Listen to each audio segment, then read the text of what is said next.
দিবসে যা চিরকাল ছোটবেলা থেকে আমরা পালন করে এসেছি, আজকে সেটাও আপনারা মন দিয়ে সম্মান দিয়ে পালন করছেন।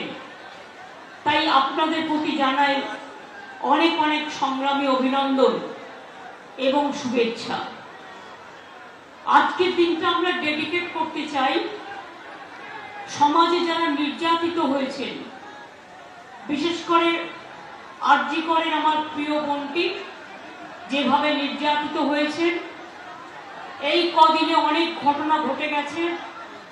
মহারাষ্ট্রে শিশুদের উপর অত্যাচার হয়েছে, একবার নয়, পরপর 2-3 বার। উত্তরপ্রদেশে হয়েছে, রাজস্থানে হয়েছে, মধ্যপ্রদেশে হয়েছে, বিহারে হয়েছে, উড়িষ্যায় হয়েছে, মণিপুর তো আছে, আসামেও হয়েছে। আমি সকল নির্যাতিত পরিবারদের আজকের দিনে এই দিনটিকে উৎসর্গ করে আমরা এই দিনটি উৎসর্গ করছি নির্যাতিতদের আত্মার প্রতি। যারা নির্যাতিত হয়েছে তাদের প্রতি সমবেদনা এবং পরিবারের প্রতি অনেক সমবেদনা জানিয়ে অভিষেক আপনাদের কাছে ডিটেলস বলেছেন। আজকে বন্ধ রেখে দিয়েছে বিজেপি জেনে শুনে, কারণ ওদের ডেড বডি চাই। আমরা শান্তি চাই, আমরা বিচার চাই, আমরা দোষী ব্যক্তির শাস্তি চাই, ফাঁসি চাই। আর ওরা দোষী ব্যক্তি যাতে ফাঁসি না হয়, বিচারের বাণী যাতে নীরবে নিভৃতে কাঁদে, ওরা কিন্তু আন্দোলনটাকে জল ঢেলে দিয়ে আসল আন্দোলন থেকে চক্রান্তের খেলায় নেমেছে, বাংলাকে বদনাম করার খেলায় নেমেছে। আমি তাদের ধিক্কার জানাই। আজকেও আমাদের ছেলেমেয়েরা যখন আসছিল বিভিন্ন মাসে, ধুলাগড় থেকে শুরু করে কয়েকটা জায়গায় বাস ভাঙচুর করা হয়েছে, আজকেও পুলিশকে মারা হয়েছে। এবং শুধু তাই নয়, রেলের সিগন্যাল ইচ্ছা করে দেরি করে দেওয়া হয়েছে। কারণ এখানে রেল বলুন, সিবিআই বলুন, ইডি বলুন, ইনসাফ বলুন, সবকিছু বিজেপি করে, বিজেপি চালায়। আমি কোনোদিন এরকম কেন্দ্রীয় সরকার দেখিনি যে দল নির্ভর দলদাস বিজেপি পার্টি একটা দলদাসের সরকার।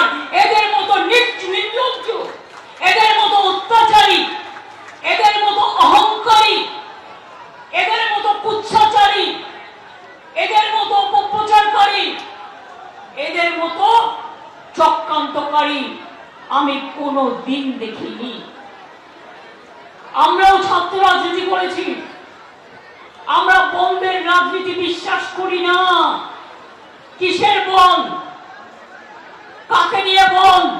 বন্ধ করলে যাও আগে প্রধানমন্ত্রী নরেন্দ্র মোদীর বিরুদ্ধে বন্ধ করো, যিনি আজ পর্যন্ত শুধু এজেন্সি লাগিয়ে মানুষের উপর অত্যাচার করা ছাড়া উত্তরপ্রদেশের ঘটনায় পদত্যাগ করেনি, রাজস্থানের ঘটনায় পদত্যাগ করেনি, আসামের ঘটনায় পদত্যাগ করেনি, মধ্যপ্রদেশের ঘটনায় পদত্যাগ করেনি, এমনকি মণিপুরের পরিবারগুলোর কাছে ছুটে যায়নি। আর আসামে তো এনকাউন্টার করে মেরে দেওয়া হলো, যে অভিযুক্ত তাকে মেরে দেওয়া হলো। মনে রাখবেন, কালকে ছবিতে আমরা দেখেছি ডেড বডি নিতে এসেছিল কালকে, পুলিশ এতটাই সংযত ছিল, কারো মাথা ফাটিয়ে দিয়েছে, কারো চোখ কেড়ে নিয়েছে, কারো কান ফাটিয়ে দিয়েছে, কারো হাত পা ভেঙে দিয়েছে। তাও পুলিশকে আমি কালকের জন্য স্যালুট জানাই। ওরা সংযত থেকে নিজের রক্ত দিয়েছে, কিন্তু বিজেপি চক্রান্তের কাছে কোন ডেড বডি তুলে দেয়নি, এটা মাথায় রাখবেন।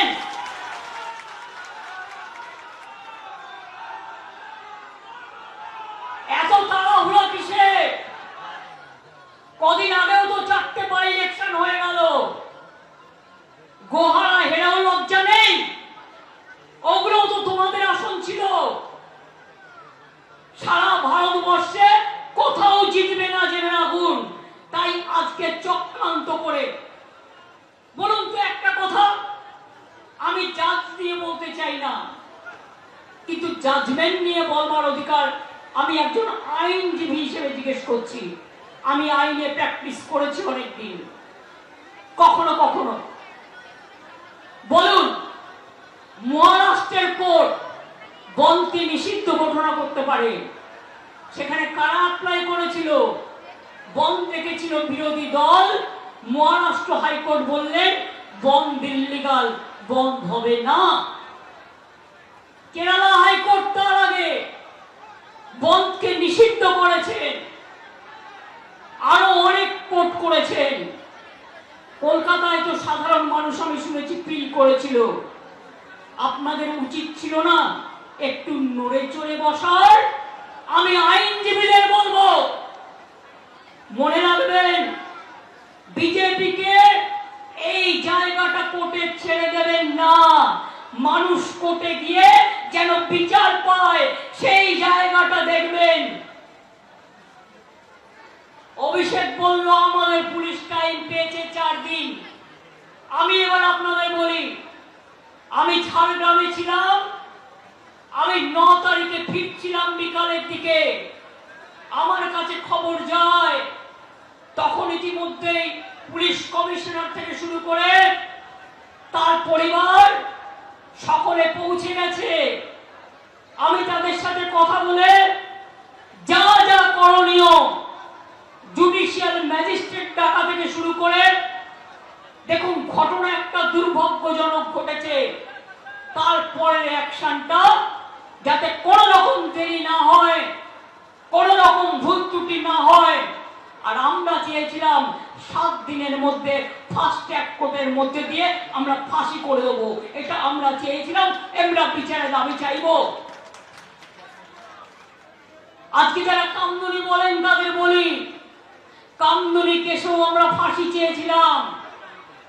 দুজনের যাবজ্জন্ম হয়েছিল হাইকোর্টের রায়ে। অনেক চোর ডাকাতকে এখন ছেড়ে দেওয়া হয়। মনে রাখবেন, এমনকি আমার কাছে প্রায় ফাইল আসে 10 বছর 12 বছর হয়ে গেছে, ওদের ছেড়ে দেওয়া হোক। কেন ছাড়া হবে? যে খুনিটাকে কেন ছাড়া হবে? যে ধর্ষণকারী কেন ছাড়া হবে? যে অত্যাচারীটাকে কেন ছাড়া হবে? কিসের নিয়ম? কিসের নিয়ম?